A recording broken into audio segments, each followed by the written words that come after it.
عمل تروریستی جنایتی است که بر ضد اصول نظام قانونی، امنیت فرد، جامعه و دولت مقابل می باشد. هدف اساسی تحریضان آن از بین بردن صلح و ثبات، متشنج ساختن وضعیت، تضعیف ساختارهای قانونی مدیریت دولتی می باشد. معمولاً اعمال تروریستی از جانب دشمن به طور مخفی و مکارانه تحریزی و عملی می گردد. بعضاً تحقیق و آشکار نمودن این جنایت و به جزای اعمال رساندن عناصر جنایتکار و فرماندهان مستقیم آنها در اکثر حالتها ده‌ها سال طول می کشد. به پاس حرفه‌ای بودن و داشتن مسئولیت بالای تخصصی از سوی نهادهای جستجوی کمیته دولتی امنیت ملی جمهوری تاجیکستان، معمای یک عمل تروریستی آشکار گردید که در سال 1996 از طرف اعضای سازمان تروریستی افراطگرای حزب نهضت اسلامی عملی شده بود. برای هیچ فرد جامعه دیگر ناعیان نیست که سالهای 90 سده گذشته دولت جوان و تازه استقلال یافته تاجیکستان در حال بنیاد پایه‌های اولین دولتداری قرار داشت و همزمان برای خاموش نمودن آتش جنگ تحمیلی شهروندی در کشور در حال تلاش بود. از چنین وضعیتی سوء استفاده نموده گروه‌های جنایی سازمان تروریستی افراطگرای حزب نهضت اسلامی با دستورات، راهنماها و مبلغ‌گذاری حکامان معلوم خارجی خود به هر گونه اعمال دهشت افکنانه تروریستی دست می‌زدند. آنها می‌خواستند با متشنج ساختن وضعیت در قلب ساکنان کشور ترس و بیم را به وجود بیاورند که سرانجام باعث بی‌اعتمادی مردم به ساختارهای دولتی گردد. 18 ژوئن سال 1996 در خیابان اسماعیل سامانی شهر دوشنبه اتوبوس نظامی اورال با شماره دولتی BC0702 که به بخش نظامی 07209 وزارت دفاع جمهوری تاجیکستان مربوط بود از جانب اشخاص نامعلوم مورد حمله مسلحانه قرار گرفت. من در بخش نظامی شماره 01209 وزارت دفاع جمهوری تاجیکستان همچون راننده مشغول به کار بودم. صبح 18 ژوئن سال 1996 برای انتقال کارمندان نظامی به سمت شهر رهسپار شدم. از گردش زایشگاه شماره 3 دور زدم و در ایستگاه توقف نمودم تا چند نفر از کارمندان نظامی وزارت دفاع را سوار اتوبوس کنم. کارمندان در حالت سوار شدن بودند که انفجار مهیبی رخ داد. من به اطرافم نگاهی انداختم. از سمت چپ نزدیک محله قزاقان یک دود غلیظ به هوا برخاست که نگران شدم چه اتفاقی افتاد. در این حالت بودم که باز ناگهان نارنجکی انداختند. از سمت راستم 2 نفر پیاده شد، بغل دستم و بعد من پیاده شدم که انفجار اتفاق افتاد. بعد از انفجار توسط سلاح اتومات به طرف اتوبوس تیراندازی نمودند که در نتیجه 1 نفر کشته شد و چندین نفر دیگر جراحت برداشت.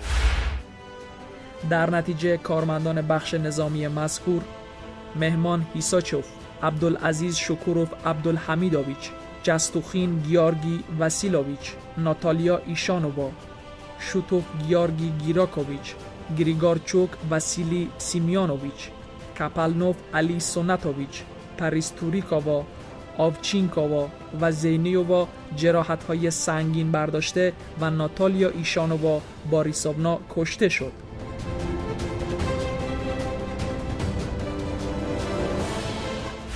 روز 18 ایونی سال 1996 روز 18 ژوئن سال 1996 حدوداً بین ساعت 7 و 7:10 در ایستگاه مرکز تشخیص من در اتوبوس مأموری سوار شدم و تا ایستگاه زایشگاه شماره 3 نزدیک محله قزاقان رفتیم. زمانی که در نزد این زایشگاه توقف نمودیم، در هنگام سوار شدن کارمندان که همراه ما سر کار می رفتند، تیری با صدای وحشتناک سود کشیده از بالای اتوبوس با فاصله نیم یا 1 متری گذشت. آن طرف خیابان را نگاه کردیم که از حیات دود و غبار برخاست. سپس در کنار اتوبوس نارنجکی منفجر شد که نزدیک بود اتوبوس سنگین را چپ می کرد و بعد دوباره صدای بلندتر انفجار شنیده شد و به سمت اتوبوس تیراندازی صورت گرفت.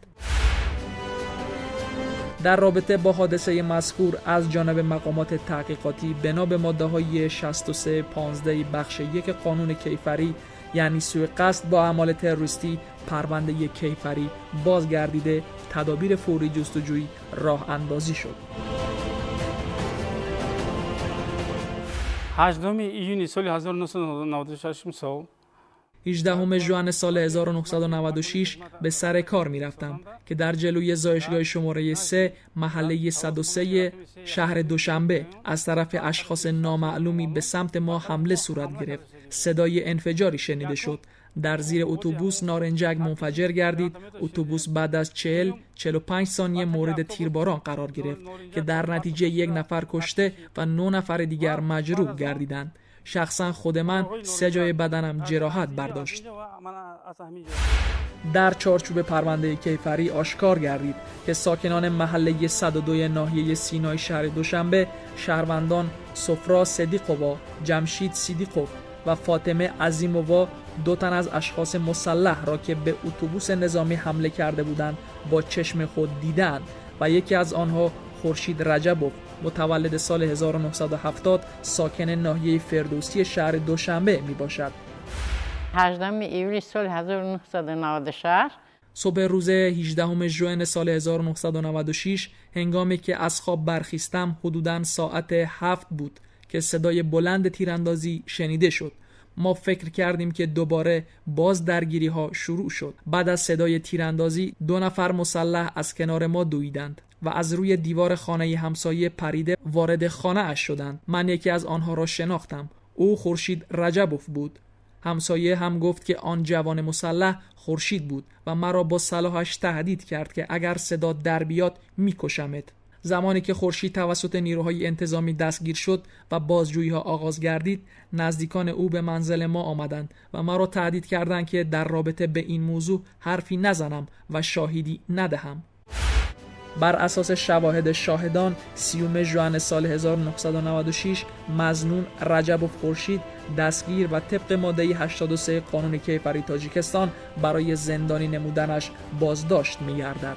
اما رجبوف خورشید و همدستان جنایی وی شاهدان سفرا صدیقووا، جمشید صدیقوف و فاطمه عظیمووا را با زور سلاح و تهدید به قتل رساندن اعضای خانواده وادار به انکار بیان شواهد از قبل ارائه نمودهشان می سازند. فاطمه عظیمووا از ترس منزل خود را فروخته با خانواده اش برای همیشه به کشور روسیه سفر می کند. سرانجام خورشید رجبوف با تغییر تدابیر جلوگیری یعنی گرفتن زبان خط در رابطه به ترک نکردن محل زیست از بازداشت آزاد می گردد.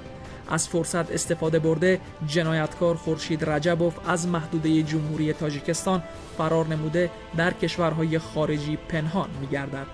جنایتکار گمان داشت که با سپری شدن سالیان متمادی عمل جنایتیش از یادها پاک می شود، ولی قانون هرگز در مقابل جنایت و مجرم بی‌عملی را اختیار نمی کند. رجبوف خورشید مدت 22 سال در پیگرد کیفری قرار داشت.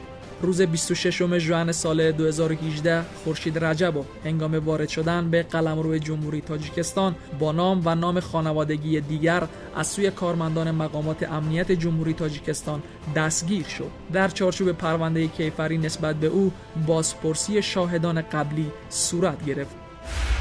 18 ایون سال 1996 روز 18 ژوئن سال 1996 از خواب برخیستم و در خیابان 2 شخصی را دیدم که یکی زردینه قد بلند با پیراهن سفید و دیگری خورشید رجبوف با پیراهن سیاه بود. پیراهن سفید مرا بازپرسی کرد و خورشید از پایان نظاره داشت که ناگهان خورشید فریاد زد که آمدند. همراهش دیگر به من توجه نکرد و به سمت خورشید دوید. آنها با RPG به همان سمت شلیک کردند و 2 نارنجک نیز پرتاب نمودند. سپس توسط اسلحه اتومات تیراندازی کردند. مادرم که در حیاط بود آنها را دید.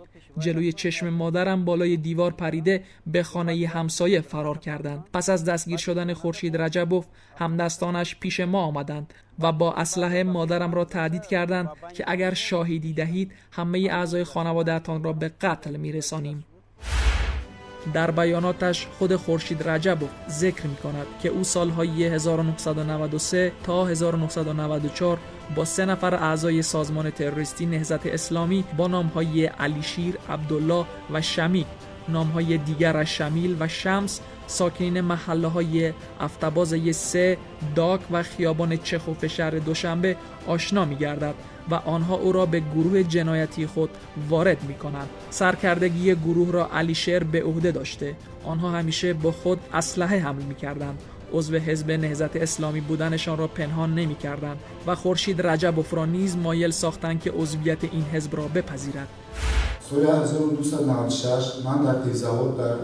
سال 1996 در کارخانه تولید آبجو محله چخوف مشغول به کار بودم. شمک که ساکن محله چخوف است به نزدم آمد. پس از احوال پرسی او وعده داد که به نزدیکی برایم کاری خوبی پیدا می کند. بعد چند روز 2 نفر در اتومبیل مدل 06 ژگولی به نزد من آمدند و آشنا شدیم که نام یکی علیشیر و دیگری عبدالله بود. طبق گفته خورشید رجبوف این 3 نفر پیوسته درباره نزدیکیشان به عبدالحلیم نظرزاده یا به گفته خود آنها حاجی حلیم صحبت می‌کردند. علیشیر همیشه به نزد حاجی حلیم میرفت و دستورهای مخصوص او را به اعضای گروه میرساند. در رابطه به سوء قصد به جان نظامیان، خورشید رجبوف توسط علیشیر دستور حاجی حلیم را دریافت می‌کند تا مدت 2 شبانه روز مسیر حرکت اتوبوس کارمندان نظامی را به طور کامل از زمان دقیق حرکت تا مکانهای عبوری آن در محله 102 شهر دوشنبه مشخص سازد و طرح رسم شده آن را به علیشیر تحویل دهد. پس از انجام این دستور علیشیر به رجبوف خورشید با پرداخت $300 آمریکایی قول می‌دهد که برای او در نزد حاجی حلیم شغلی دست و پا کند.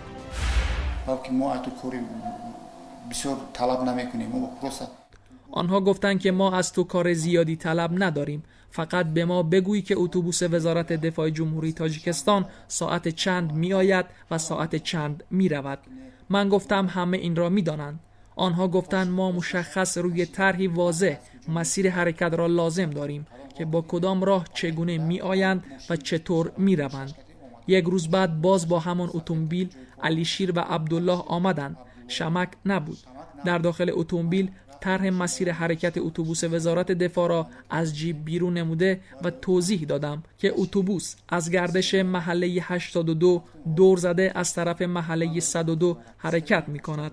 از گردش زایشگاه شماره 3 به سمت پایین تا مکتب می رود. آنها طرح را گرفته $300 ایالات متحده آمریکایی به من دادند و گفتند که اعضای حزب نهضت اسلامی هستیم. فرمانده ما حاجی حلیم می باشد. تو از چیزی نترس. فرمانده ما شخص قدرتمندی است. سپس طبق دستور نوبتی عبدالحلیم نظرزاده، خورشید رجبوف با همدستان جناییش روز 18 ژوئن سال 1996 حمله مسلحانه ای را به اتوبوس نظامیان وزارت دفاع جمهوری تاجیکستان انجام می‌دهند.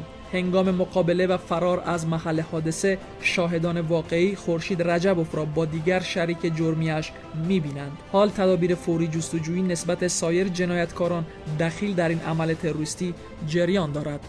دست داشتن رهبران اعضای سازمان تروریستی افراطگرای نهضت اسلامی در تحریزی و عملی نمودن اعمال دهشت افکنانه تروریستی بار دیگر ثابت شد. با وجود این رهبران فراری این سازمان تروریستی و حکام غرضجوی خارجیشان هنوز هم از اهداف اهریمنی خود نمیخواهند دست کشند، ولی باید بدانند که هیچگاه خیانت و جنایات انجام داده آنها پوشیده نخواهد ماند، به مانند این عمل قاتلانه 22 سال پیش آنها که امروز آشکار گردید.